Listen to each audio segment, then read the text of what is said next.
Test 4. You will hear a number of different recordings and you will have to answer questions on what you hear. There will be time for you to read the instructions and questions, and you will have a chance to check your work. All the recordings will be played once only. The test is in 4 sections. At the end of the test, you will be given 10 minutes to transfer your answers to an answer sheet. Now turn to Section 1. Section 1. You will hear a customer phoning a builder to discuss some work she would like him to do on her home. First, you have some time to look at questions 1 to 6.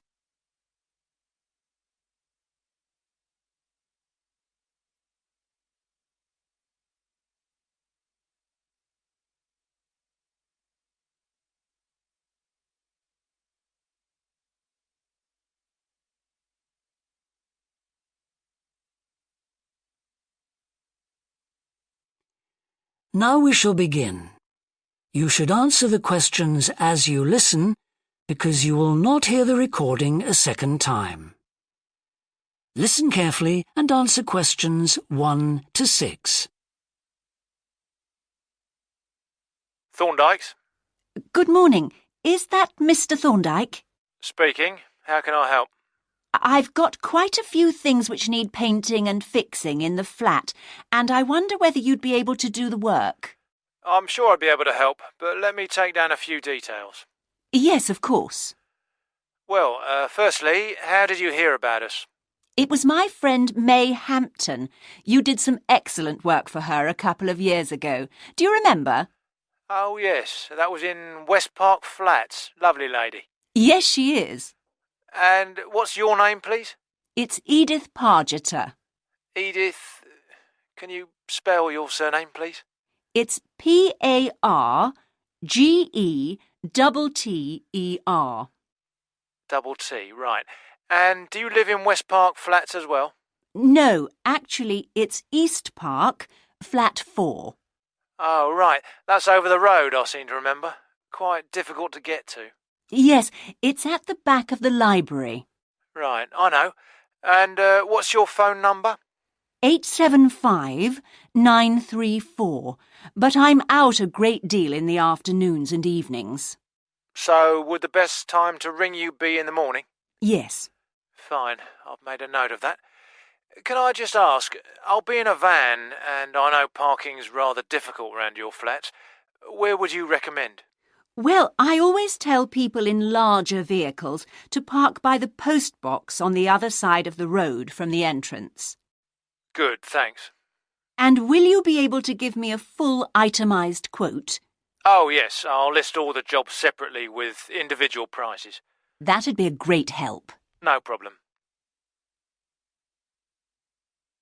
Before you hear the rest of the conversation, you have some time to look at questions 7 to 10.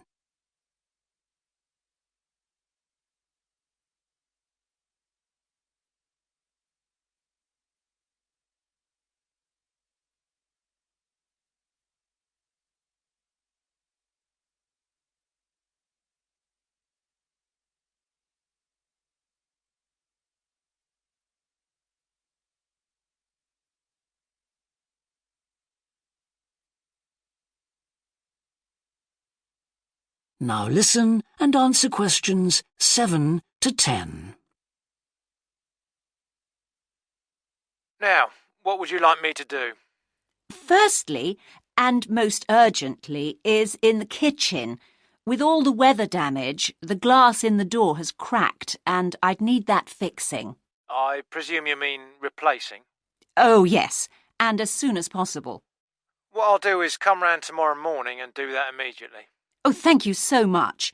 The other things aren't so urgent, but... Now, I'll make a note of everything you want doing. Well, in the kitchen, I'd like some painting doing. All the kitchen walls? Just the area over the cooker. It's very greasy. Right, it does tend to get that way. Yes. Well, if you want a proper job done, what I'd need to do is strip the old paint and plaster it about a week before I paint it. Of course. Now, May tells me you also do work in the garden. That's right. Well, I'd like you to replace a fence. Just one? Yes, at the far end. Fine, shouldn't be a problem. And that's the lot. Fine. Yeah, as I say, I can come round tomorrow morning to look over things with you. Well, that's great, thank you. So, I look forward to seeing you tomorrow at...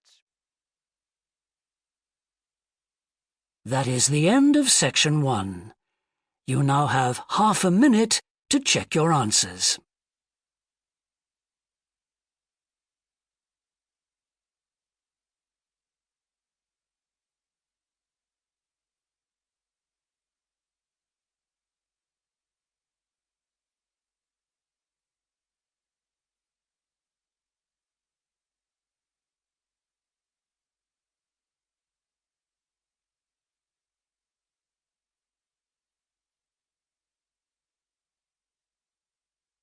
Now turn to section 2.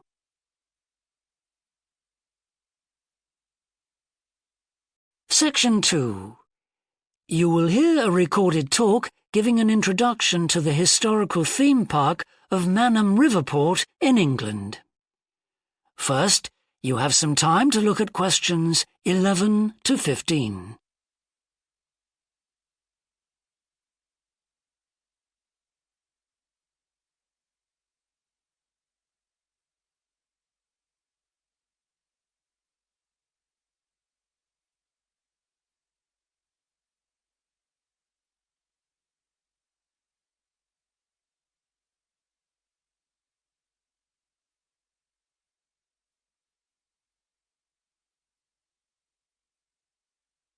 Now listen carefully and answer questions 11 to 15.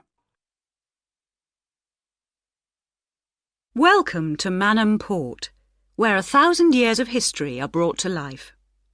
All the family can enjoy a day out at Manham, visit our copper mine, see models of the machinery it used, have your photo taken in 19th century costume, experience at first hand how people lived at different stages throughout history, and especially how children studied, worked and played. The port of Manham is located in beautiful and peaceful countryside, on a bend in the great River Avon, and developed here because it's the highest navigable point of the Avon.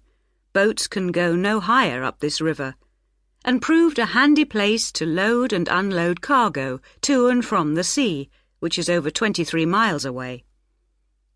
A small port was already established here when, about 900 years ago, tin was discovered nearby, though it wasn't until the Industrial Revolution, when a tremendous need for metals of all kinds developed, that Manham expanded to become one of the busiest ports in the country.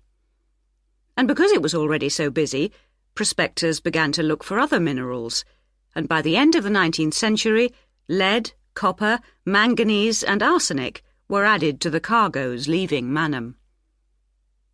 In the early days, the ores had been smelted or processed in the same area they were mined. But as demand grew, the smelting process required huge factory furnaces or fires to melt the metal from the rock, and there was not enough coal in the local area, so the rocks containing minerals had to be shipped long distances. Sadly, in the 20th century, the great port of Manham declined, and thousands of workers were forced to emigrate out of the area. The building at the port fell into disrepair, and the place became almost forgotten. But then the Manham Trust was formed to conserve the historical resources of the area. It organised scores of local volunteers to remove undergrowth to find the original outlines of the installations. It then brought in paid professionals to match installations with maps of the original port complex and to set about reconstructing it. Today, you can see the results of this ambitious programme of restoration. The intention, and we believe this will be realised before the end of the year, is to return Manham Port to the condition it reached at its peak as the greatest copper port in the country. Before you hear the rest of the talk, you have some time to look at questions 16 to 20.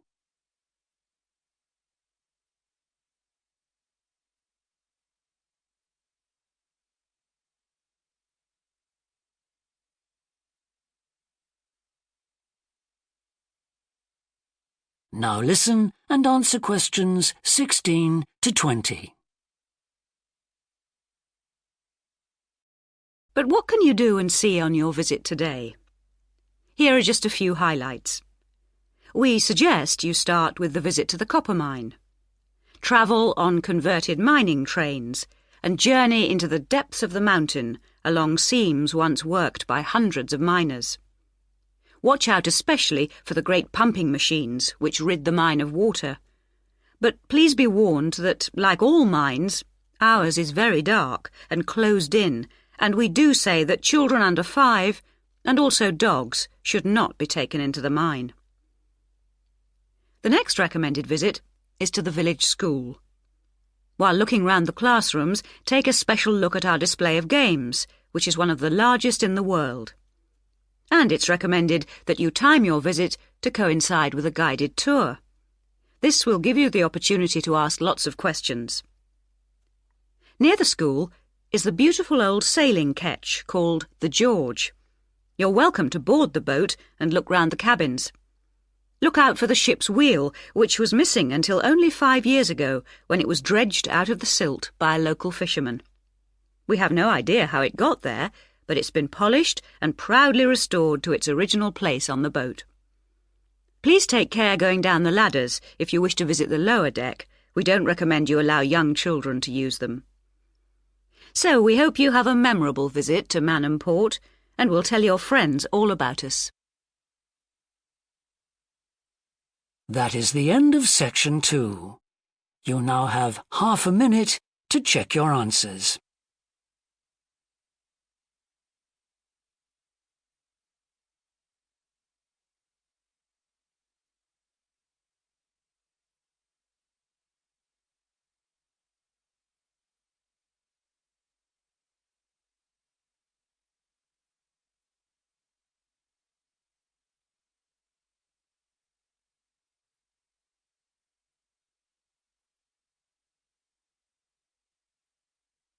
Now turn to section 3.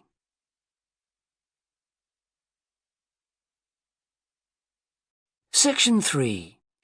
You will hear 2 psychology students called Tim and Laura talking about Laura's work placement. First, you have some time to look at questions 21 to 24.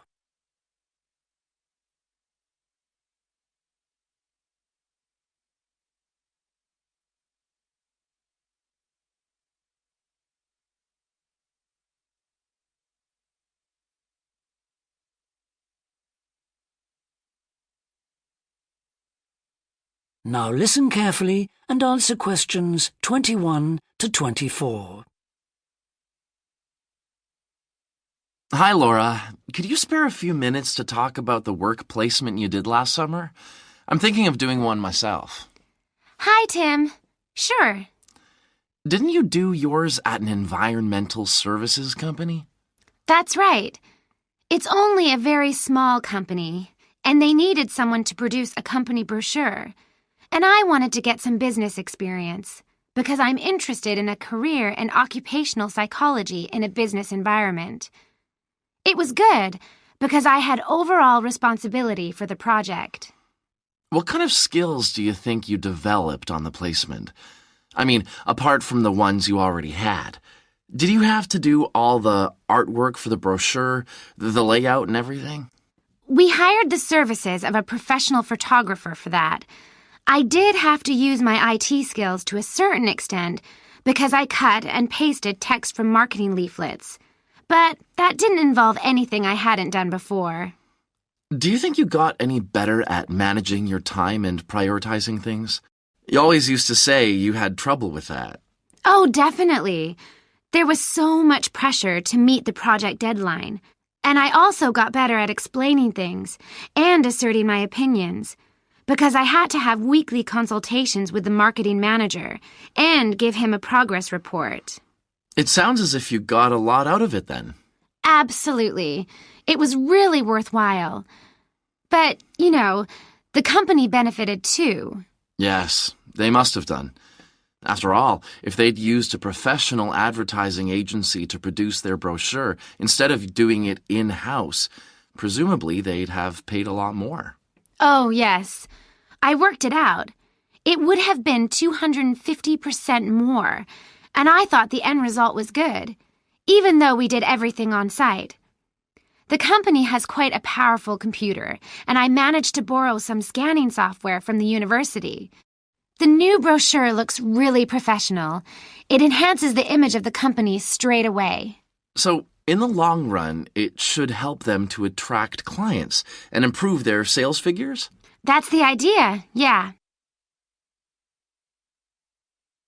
Before you hear the rest of the discussion, you have some time to look at questions 25 to 30.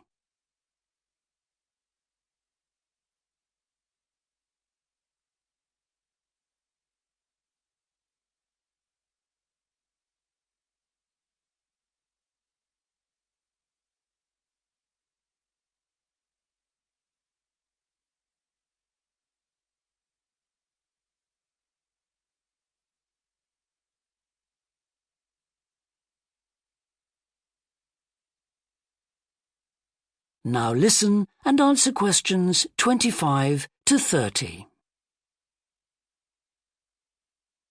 Well, all in all, it sounds very positive.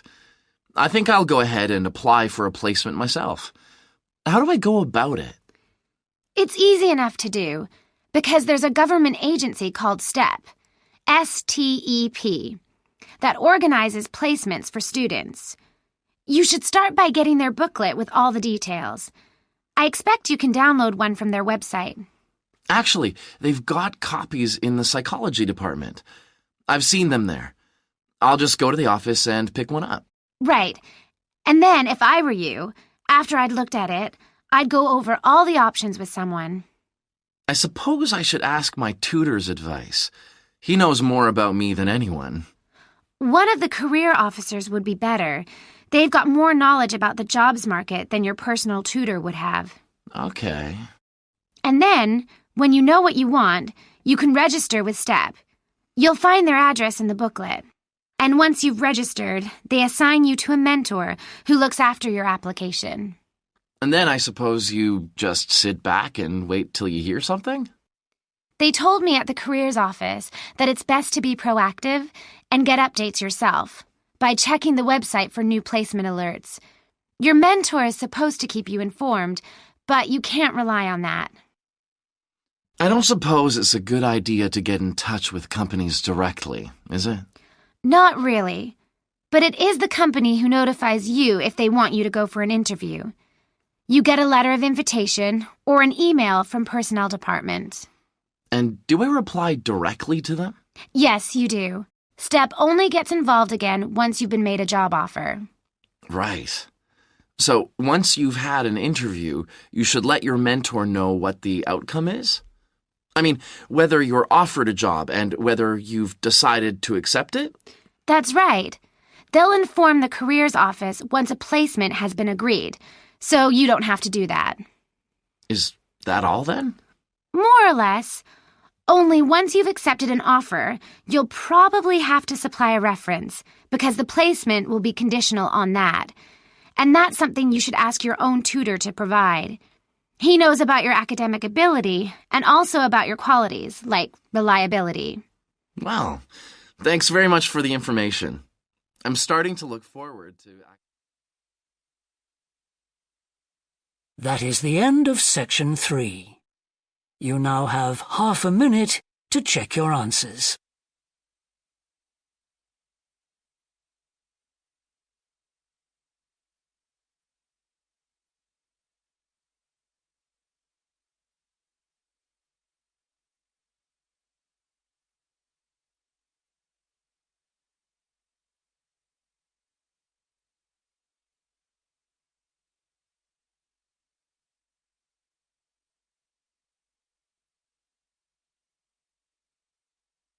Now turn to section 4.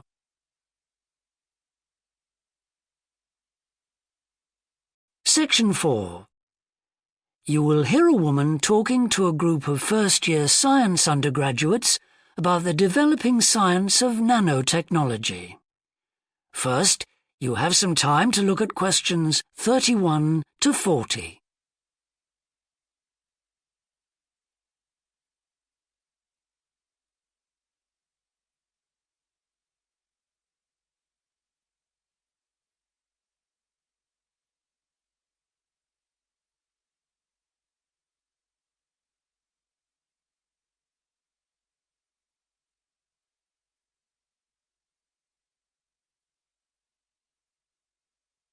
Now listen carefully and answer questions 31 to 40. Today we're going to look at an important area of science, namely nanotechnology. So, what is it? Nano means tiny, so it's science and engineering on the scale of atoms and molecules. The idea is that by controlling and rearranging atoms, you can literally create anything. However, as we'll see, the science of the small has some big implications, affecting us in many ways. There's no doubt that nanotechnology promises so much for civilization. However, all new technologies have their teething problems. And with nanotechnology, society often gets the wrong idea about its capabilities.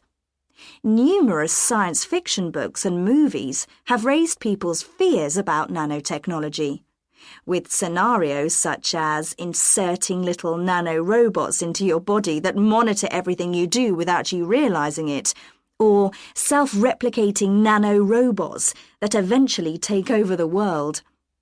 So, how do we safeguard such a potentially powerful technology? Some scientists recommend that nanoparticles be treated as new chemicals, with separate safety tests and clear labelling. They believe that greater care should also be taken with nanoparticles in laboratories and factories. Others have called for a withdrawal of new nanoproducts, such as cosmetics, and a temporary halt to many kinds of nanotech research. But as far as I'm concerned, there's a need to plough ahead with the discoveries and applications of nanotechnology. I really believe that most scientists would welcome a way to guard against unethical uses of such technology.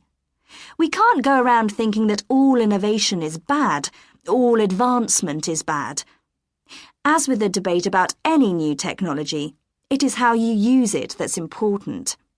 So, let's look at some of its possible uses.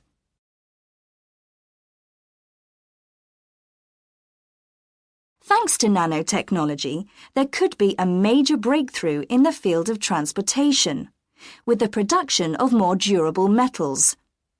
These could be virtually unbreakable, lighter, and much more pliable, leading to planes that are 50 times lighter than at present.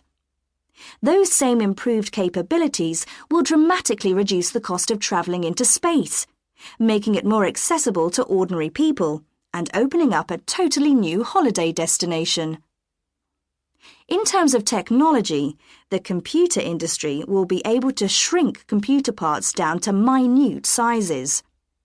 We need nanotechnology in order to create a new generation of computers that will work even faster and will have 1,000,000 times more memory, but will be about the size of a sugar cube. Nanotechnology could also revolutionize the way that we generate power. The cost of solar cells will be drastically reduced, so harnessing this energy will be far more economical than at present. But nanotechnology has much wider applications than this and could have an enormous impact on our environment. For instance, tiny airborne nanorobots could be programmed to actually rebuild the ozone layer, which could lessen the impact of global warming on our planet. That's a pretty amazing thought, isn't it? On a more local scale, This new technology could help with the cleanup of environmental disasters, as nanotechnology will allow us to remove oil and other contaminants from the water far more effectively.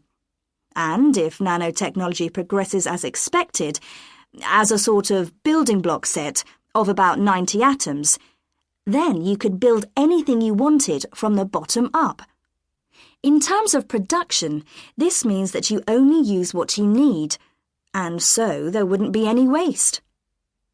The notion that you could create anything at all has major implications for our health. It means that we'll eventually be able to replicate anything. This would have a phenomenal effect on our society.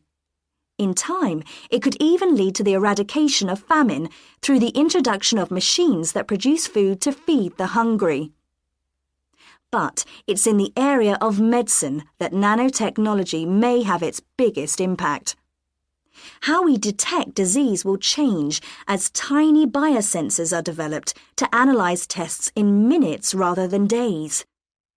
There's even speculation nanorobots could be used to slow the aging process, lengthening life expectancy. As you can see, I'm very excited by the implications that could be available to us in the next few decades. Just how long it'll take, I honestly don't know. That is the end of section 4. You now have half a minute to check your answers.